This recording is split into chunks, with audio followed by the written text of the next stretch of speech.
Menos coste, más autonomía y mayor cobertura. Con estas palabras define a la tecnología de la que vamos a hablar hoy el máximo responsable de la principal empresa española en construcción de móviles, la tecnología Sigfox.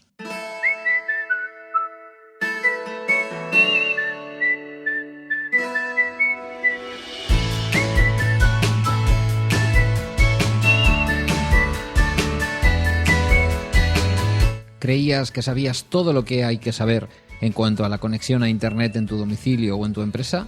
¿Pensabas que la tecnología de acceso a la red estaba la última y así sería por los siglos de los siglos, o al menos para los próximos 10 años, por aquello de los 300 megas y todas estas cosas? Si quieres salir de tu pequeño sueño paradisíaco, escucha el 5º episodio de MobilTIC, este episodio. Yo soy Pedro, @elojoqueves en Twitter, e intentaré darte algunas claves en los próximos 12 o 14 minutos.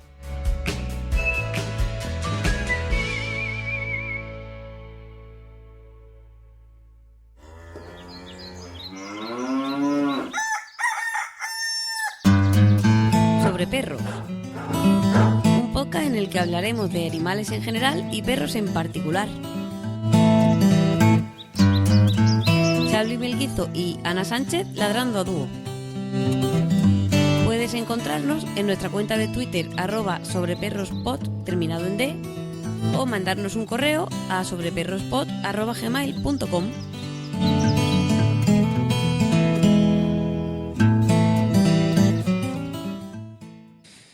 Efectivamente, las cosas no son siempre lo que parecen. La empresa francesa que donó tecnología, que a su vez da nombre a este episodio, la empresa Sigfox, escrito Sigfox, es toda una referencia, y lo va a ser más en el futuro, de lo que viene para el Internet de las cosas, que en el fondo es lo que va a ser Internet en el futuro. Fijaos, la empresa Sigfox ha tenido o ha protagonizado a comienzos de este año 2015 la ronda más importante en la historia de las empresas francesas, la ronda de financiación, quiero decir. Ha conseguido cientos de millones de dólares de empresas, entre otras como Movistar, como la empresa de la marca comercial de Telefónica. Bien. Yo creo que eso ya nos debería dar que pensar, pero es que no solamente es Telefónica, es también Air Liquide, un montón de empresas financieras europeas. Pretenden estar en 60 países en muy poco tiempo, y todo esto, creedme, va a revolucionar el mundo de Internet y va a revolucionar nuestro día a día. Y diréis, bueno, ¿y qué es esto? De alguna forma estos señores y señoras se han hecho dueños de este invento, y probablemente en el futuro los que saben de estas cosas, citaba a alguien que no diré su nombre al comienzo del episodio. Digo que no diré su nombre porque al fin y al cabo estas palabras se las enviaba por WhatsApp a un amigo y forman parte de su privacidad. Pero digo, si gente así se está fijando en esto, poned mucha atención en esta tecnología y en esta empresa, porque ya os digo que en muy poco tiempo veremos que las cosas en torno a ella se revolucionan. ¿En qué consiste, como digo, la tecnología? Bueno, la tecnología es una tecnología que consiste básicamente en el envío de pequeños paquetes de datos de forma continua. Es decir, en lugar de ser esto que hoy es Internet, que es que a veces nos conectamos y se mandan grandes cantidades de datos porque estamos viendo Netflix, porque estamos mandando un podcast a Internet o descargándonos un podcast, o porque estamos haciendo una videoconferencia a través de, o una videollamada a través de cualquiera de los softwares con los que podemos llamar por Internet. En lugar de necesitar durante un tiempo un montón de datos, para lo cual las empresas nos están dando esas grandes velocidades y esa estabilidad, pues por ejemplo a través de la fibra y a través de este tipo de tecnologías, esta tecnología, que no funciona a través de cable, que no funciona a través de antenas de 4G ni de 3G ni tan siquiera de GPRS, sino a través de antenas de radio más convencionales, lo que llaman radios de frecuencia ultra baja, digamos fuera de lo que utiliza ahora mismo la radio comercial o la TDT o la propia tecnología del 4G o del 3G. Esta tecnología, digo, utiliza esa forma de envío de datos, porque lo que requiere es el envío de muy poquitos datos, muy poquitos. Cuando digo muy poquitos es tremendamente pocos, es decir, prácticamente cada vez que hace un envío es poco más que un SMS o poco menos. Pero lo necesita hacer de manera constante, es decir, hace muchos envíos de este tipo. Con lo cual se necesitan una serie de características en la tecnología que esta tecnología la tiene. Me explico, porque tiene su intríngulis y luego me decís que a veces no explico las cosas, como el día que hablé del NFC, que no terminé, parece, explicando del todo el asunto. Bien, insisto, es una tecnología que conecta cosas a Internet y a veces, y sobre todo, conecta cosas con otras cosas, máquinas con otras máquinas, lo que llaman machine to machine, M2M, como el P2P de las descargas, pero hablando de máquina a máquina, a veces sin intervención humana. Es cuando, os voy a poner un ejemplo, tenemos un termómetro que nos está midiendo la temperatura en lo alto de un monte, porque nos sirve como observatorio para lo que sea, para predecir el tiempo, por ejemplo, o para decidir, a qué temperatura van a estar las calefacciones en un edificio que queremos calentar, y tomamos esa temperatura en ese punto porque es indicativa del tiempo que va a venir.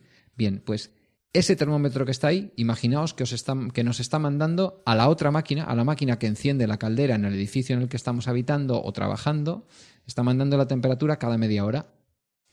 Nos lo está mandando en un formato muy parecido al SMS, que después nuestra máquina, la que regula la calefacción allí donde estamos, interpreta y sube o baja o incluso apaga o enciende nuestra calefacción. Para eso, esas dos máquinas, la que regula nuestra calefacción y la que nos está enviando, el termómetro que nos está enviando esa información, requieren de la instalación de esta tecnología, de la tecnología de la empresa francesa Sigfox. No sé si con esta explicación que he dado se termina de entender en qué consiste la tecnología, pero pensad que en el futuro la mayor parte de las cosas que nos rodean van a estar conectadas al cloud, a la nube, o van a estar conectadas entre sí para facilitar un montón de cosas de nuestro entorno y de nuestra vida. Digamos que es una tecnología fundamentalmente que conecta cosas cotidianas, como he dicho, al cloud, con una ventaja con respecto a otras tecnologías. Bueno, muchas ventajas, pero desde luego hay una muy clara y que la decía también al comienzo. El coste estimado es de €1 al año por cada cosa que conectemos. Es decir, si tenemos un frigorífico conectado, ya veremos luego para qué nos puede servir, nos cuesta €1 al año tenerlo conectado. Si tenemos una bicicleta conectada, nos costará €1 al año tenerla conectada. Si tenemos un sistema de riego que tenemos en por ejemplo, en una explotación agropecuaria, €1 nos costará tener eso conectado. Claro, estamos hablando de grandes utilidades a un precio muy bajo. Fijaos, hace un par de veranos yo estuve en Galicia, en la feria del vino que se hace en Cambados, del Albariño, y allí una persona de la Diputación de Pontevedra nos explicaba cómo tenían sensorizadas las viñas, de qué manera sabían en cada momento de manera automatizada si tenían que poner más o menos medicina, vamos a decir, para las uvas, para las vides, si tenían que regar más o menos en función de la pluviometría que había habido.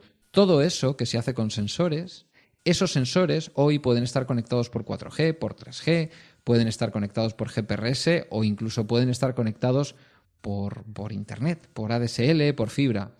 Bien, eso en muy poquito tiempo no va a ser necesario, porque todas esas instalaciones requieren de unas infraestructuras, de una energía, de un mantenimiento considerable. Con esta tecnología Sigfox, a través de radio, algo muy parecido a la radio convencional que hoy escuchamos en nuestra casa, esto estará vencido y será mucho más sencillo. Os decía, han entrado empresas importantísimas. Una de las últimas en entrar en el capital de Sigfox ha sido Samsung, su división de electrodomésticos. Os podéis imaginar el interés que tiene el gigante surcoreano en estar dentro de una empresa como Sigfox.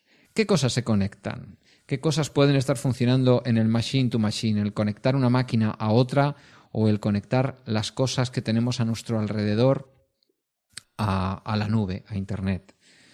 Bueno, pues aparatos que cada poco tiempo, como he dicho, deben enviar información en ámbitos como, por ejemplo, la agricultura, ya lo he mencionado, monitorizando cultivos, el riego, la temperatura, la gestión de granjas, la gestión de contenedores que entran y salen, en temas de salud, con seguimientos de salud a distancia, con estudios clínicos en donde cada persona que está siendo estudiada y que forma parte de una investigación puede estar sensorizada, en la atención a personas que tienen la autonomía limitada, en sistemas de conectividad de primeros auxilios. En el mundo de la automoción ya ni os cuento, la asistencia en carretera, el antirrobo, la detección de accidentes.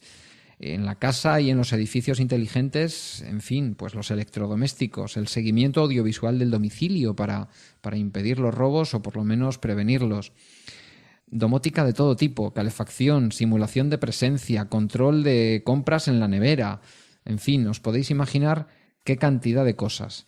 En almacenaje y logística de las empresas, en distintos sistemas. ¿Y esto qué ventajas tiene? Bueno, pues tiene la ventaja de que no necesitamos tener una red local, no necesitamos tener Internet. Estamos hablando de que el aparatito que compramos, la batidora que compramos, viene ya con esta tecnología dentro, con un sensor positivo pequeñito dentro que le permite conectarse a donde se tenga que conectar a través de la radiofrecuencia. No tenemos que tener Internet en casa para esto. Esto es lo que quiero que veáis. Sino que esta batidora, por el coste de 1 euro al año, se estará conectando a otra máquina en otro sitio para decirnos no sé qué cosa. Más ventajas. Tiene una vastísima área de cobertura, incluso en zonas rurales o en zonas despobladas. Pensad que Francia entera se ha cubierto con 1.200 antenas nada más. Y España, en el acuerdo que Sigfox tiene con Abertis, se ha dado una cobertura a todo el territorio a través de 1.300 antenas. Hoy por hoy son los 2 grandes países con mayor cobertura, aunque hay otros lugares de Europa. Tiene un muy bajo consumo energético, por lo tanto los dispositivos son mucho más autónomos y de muy larga duración. Es muy rentable y aplicable en sensores muy baratos, no se necesita una altísima tecnología y digamos que esta tecnología se embebe, se introduce en el resto de los dispositivos de una manera muy fácil. Los famosos sistemas embebidos que dicen los ingenieros de este tipo de cosas. Yo tengo la batidora y a esa batidora le coloco un pequeño chip. No le estoy colocando una tecnología o un aparato enorme tan grande como la batidora. No, un pequeño chip que ni lo notaremos. Será completamente transparente, invisible para nosotros.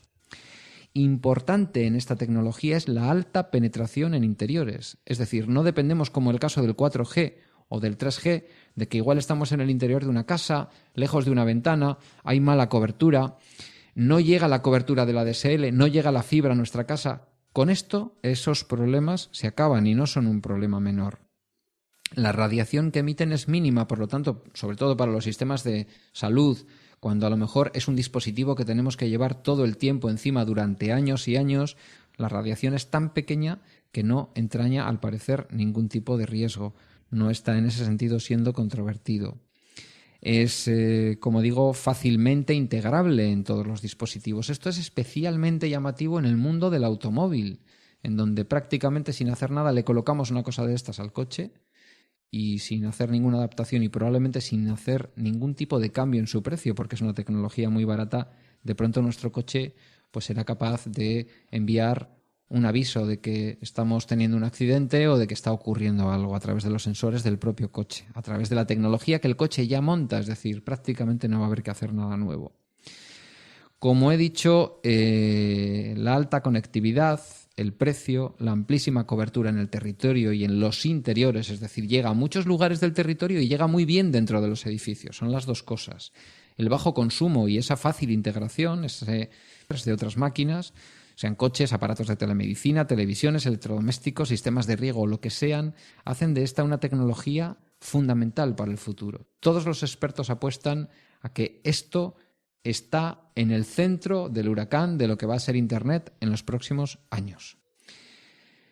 Grandes velocidades y grandes capacidades como la fibra, a mi modo de ver, se van a quedar para el consumo de contenidos, para ver Netflix o el cine o el fútbol, o como digo, para subir y bajar podcast, para ver YouTube. para este tipo de cosas, pero para la practicidad del día a día